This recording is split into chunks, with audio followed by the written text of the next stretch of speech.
Hi friends, ನಮ್ಮ ಪಾಡಿಗೆ ನಾವು ನೆಮ್ಮದಿಯಾಗಿ ಬದುಕೋಣ ಅಂದರೆ ಎಷ್ಟೋ ಜನಕ್ಕೆ ನಿಜವಾಗ್ಲೂ ಈ ಬೇರೆಯವ್ರು ಚೆನ್ನಾಗಿ ಬದುಕ್ತಿದ್ರೆ ಅವರಿಗೆ ಸಹಿಸ್ಕೊಳ್ಳೋಕ್ಕಾಗ್ತಿರಲ್ಲ. ಅಂಥ ಮಂದಿಗಳು ಮನೆ ಹತ್ರ ಅಥವಾ ಆಫೀಸಲ್ಲಿ ಎಲ್ಲಾದರೂ ಇದ್ದೇ ಇರ್ತಾರೆ. ಹಾಗಾಗಿ ಅಂಥ ಕೆಟ್ಟ ಜನಗಳ ದೃಷ್ಟಿನ ನಾಶ ಮಾಡ್ಕೊಳ್ಳಿಕ್ಕೆ ನಾನೊಂದು ಸೂಪರ್ ರೆಮಿಡಿನ ತೋರಿಸ್ತಾ ಇದ್ದೀನಿ. ಮೊದಲಿಗೆ ಒಂದು ಧೂಪದ ಕುಂಡನ ತೊಗೊಳ್ಬೇಕು. ಅದಕ್ಕೆ ಒಂದು ಮುಷ್ಟಿಯಷ್ಟು ಕಲ್ಲುಪ್ಪನ್ನು ಹಾಕ್ಕೊಳ್ಳಿ. ಯಾಕಂದರೆ ನೆಗೆಟಿವಿಟಿನ ನಿವಾರಿಸೋದ್ರಲ್ಲಿ ಕಲ್ಲುಪ್ಪು ಎತ್ತಿದ ಕೈ ಅಂತಲೇ ಹೇಳ್ಬೋದು. ನಾವು ಯಾರಿಗೂ ತೊಂದರೆ ಕೊಡದೆ ನಮ್ಮ ಪಾಡಿಗೆ ನಾವು ಬದುಕ್ತಿದ್ರೂ ಕೆಲವೊಂದಷ್ಟು ಮಂದಿಗೆ ಸಹಿಸ್ಕೊಳ್ಳೋಕ್ಕಾಗ್ತಿರಲ್ಲ, ಹೊಟ್ಟೆ ಕಿಚ್ಪಟ್ಕೊಂಡು ಸಾಯ್ತಿರ್ತಾರೆ. ಹಂಗಾಗಿ ಮನುಷ್ಯನ ದೃಷ್ಟಿ ದೋಷ ಇದೆಯಲ್ಲ, ಅದು ವಾಮಾಚಾರಕ್ಕಿಂತ ಕೆಟ್ಟದ್ದಂತೆ. ಹಾಗಾಗಿ ಜೊತೆಗೆ ಅದ್ರ ಮೇಲೆ 1 ಸ್ಪೂನಷ್ಟು ಬಿಳಿ ಸಾಸಿವೆನ ಹಾಕ್ಕೊಳ್ತಿದ್ದೀನಿ. ಎಲ್ಲರಿಗೂ ಗೊತ್ತಿರೋ ಹಾಗೆ ವಾಮಾಚಾರನೇ ಮಾಡಿರಲಿ ಅಥವಾ ಕೆಟ್ಟ ದೃಷ್ಟಿ ಆಗಿರಲಿ, ಏನೇ ಆಗಿದ್ರೂ ಅದನ್ನು ನಿವಾರಣೆ ಮಾಡೋದ್ರಲ್ಲಿ ಬಿಳಿ ಸಾಸಿವೆ ಎತ್ತಿದ ಕೈ.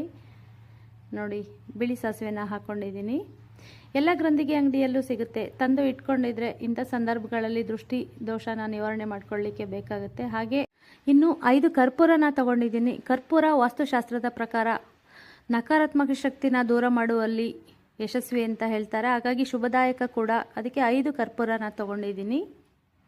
ಹಾಗೆ 3 ಲವಂಗನ ತಗೊಂಡಿದ್ದೀನಿ. ಲವಂಗ ರಾಹುಕೇತುವಿನ ಸಂಕೇತ ಅಂತ ಹೇಳ್ತಾರೆ. ಲವಂಗನ ಬಳಸೋದ್ರಿಂದ ನಕಾರಾತ್ಮಕ ಶಕ್ತಿ ಇರ್ಬೋದು, ಮನೆಯಲ್ಲಿ ಕೆಟ್ಟ ದೃಷ್ಟಿ ದೋಷ, ಹಾಗೆ ವಾಸ್ತು ದೋಷ ಇದ್ರೂ ಕೂಡ ನಿವಾರಣೆ ಆಗುತ್ತೆ. ಹಾಗಾಗಿ 3 ಲವಂಗ ಇಟ್ಟು ಅದ್ರ ಮೇಲೆ ಲಾಸ್ಟಲ್ಲಿ ಇನ್ನೊಂದು ಕರ್ಪೂರನ ಇಡ್ತಾ ಇದ್ದೀನಿ, 5ನೇ ಕರ್ಪೂರನ.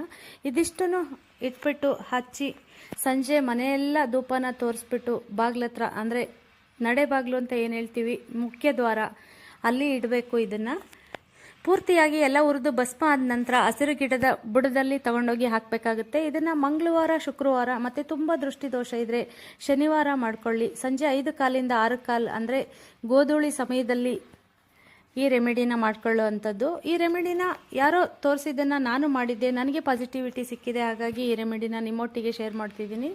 ಯಾರಿಗೆಲ್ಲ ನಂಬಿಕೆ ಇದೆ ಅವರು ಮಾಡ್ಕೊಳ್ಬೋದು, ನಂಬಿಕೆ ಇಲ್ಲದವರು ಇಗ್ನೋರ್ ಮಾಡಿ ಮುಂದಕ್ಕೆ ಹೋಗ್ಬೋದು, ಏನೂ ಸಮಸ್ಯೆ ಇಲ್ಲ. ನೋಡಿ, ಪೂರ್ತಿಯಾಗಿ ಹುರಿದಿದೆ.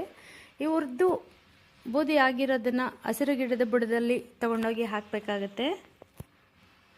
Thank you friends.